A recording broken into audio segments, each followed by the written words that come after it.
Last year, there's one law school that had the worst jobs collapse in the entire country. The share of its graduates landing real legal work fell from about 77% to 60% in 12 months. That is the steepest 1 year drop of any law school in the country, according to official American Bar Association data. And so now, 1 in 7 of its graduates is sitting there with a law degree, a pile of debt, no job, and still looking. Now, the same trap that did this is affecting dozens of other law schools right now, maybe the one you're about to pick. And most people never see it coming because the number the schools put in front of you is built to hide it. Now, every year, every single accredited law school in the country has to file a report with the bar examiners that lays out exactly how many of their graduates got jobs, what kind, and in what state. And unfortunately, almost nobody reads these things because they're buried on some random website in a format that's hard to unpack. I went through all of them, and this year one stopped me cold. It was Western New England up in Springfield, Massachusetts. Now, here are the real numbers straight off the filing. The previous year, about 85 of their graduates landed full-time jobs that actually require a law license. Last year, only 50 of them. Now, the unemployment rate didn't just increase, it actually tripled from around 5% to 14%. And the class was smaller, so this is not some school that just crammed more bodies into the same number of jobs. They had fewer graduates, way fewer jobs, the worst drop in the country. And you would think a year like that, the news would show up everywhere flashing red, but it didn't, because at the same time this law school was falling apart, the headline for law schools as a group actually went the other way. It was a record. Nationally, schools reported their highest employment rate ever, right around 88%. So there are two things both true at once. The headline rate is a percentage, and a percentage has two parts: the jobs on top, the graduates on the bottom. Now, law school classes have actually been shrinking for years, and so even when the actual count of real legal jobs drops, and last year it dropped by more than 2,000 across the country, the rate can hold or even climb up because the bottom number shrank too. Now, the same move can happen at a single school, and in this case, Western New England's class got smaller, which propped up the percentage even while the job count cratered underneath it. And it gets slipperier here because as well, the last year, the people who write the rules quietly changed one category. The jobs a school pays for out of its own pocket, they removed that from the standard count. And so on paper, that nudged the national rate up by about a point. And so while the number on the brochure went up, things underneath it actually got worse. So the question remains, of course, why was Western New England the worst performer in the country? Now, my first theory here was simple. Massachusetts, because a lot broke in Massachusetts last year all at once, right when these graduates were out looking for work. Last spring, the governor froze hiring across the state. Whole swaths of the state payroll shut to new people over budget concerns. That same week, the private attorneys the state pays to defend people who can't afford a lawyer stopped taking new cases over pay. And so more than 1,300 people ended up in court with no lawyer.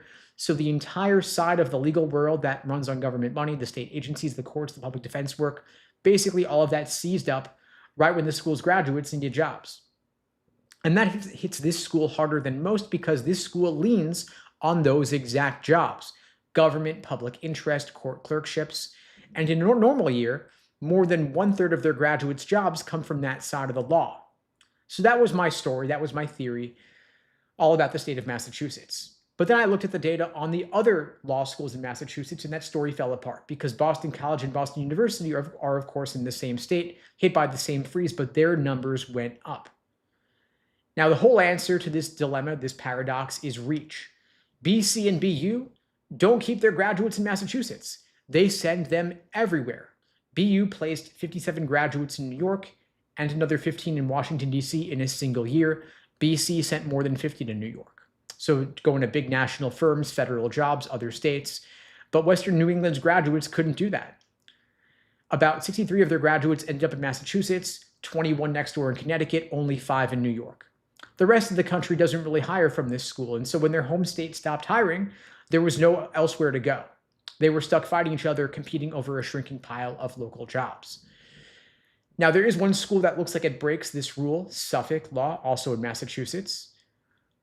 They keep almost all their graduates in Massachusetts, even more so than Western New England do, but they came out fine.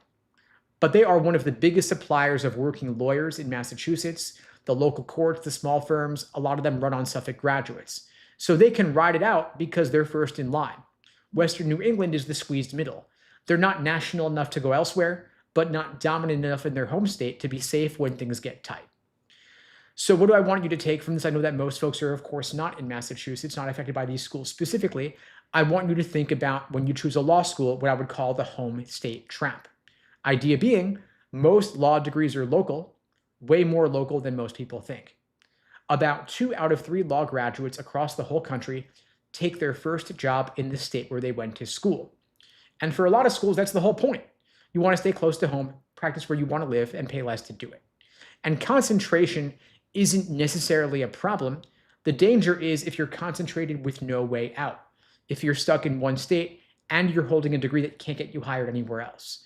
You want optionality. You want to have good options in your state, but also good options to leave the state if you need to. Now, for those who aren't aware, on the macro level, applications to law school are at their highest in about 15 years.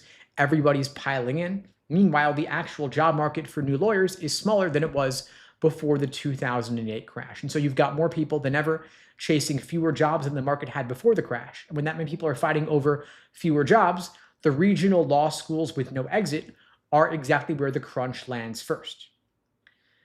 Now, what can you do about this? Get scholarships. Regional law schools compete on price. They will give you a big discount to choose them over a more famous school. And for most people, that discount is the whole reason they go. What you're actually buying is cheaper tuition in exchange, though, for betting your entire career on one state. And so what you want to do is get an unconditional scholarship to go to a law school, ideally getting a full ride, but that law school still has enough prestige to allow you to get a job outside the state if you end up wanting to relocate for whatever reason. And of course, if your GPA is not what you want it to be, if it's fixed and you can't bring it up anymore, but you feel like you need to get higher numbers, the other side of the equation is, of course, your LSAT score. If you can apply to law school with an LSAT score above the median, that can offset a lower GPA and still get you plenty of scholarship money, maybe even a full ride. And of course, I'm happy to help you out if you want to get your LSAT score up. That's what I do. I'm offering free LSAT tutoring to everybody watching this video now or later. You can grab that free LSAT tutoring lesson with me at unpluggedprep.com/start. The link is below the video on YouTube, pinned in the chat on YouTube, in my bio on TikTok and IG.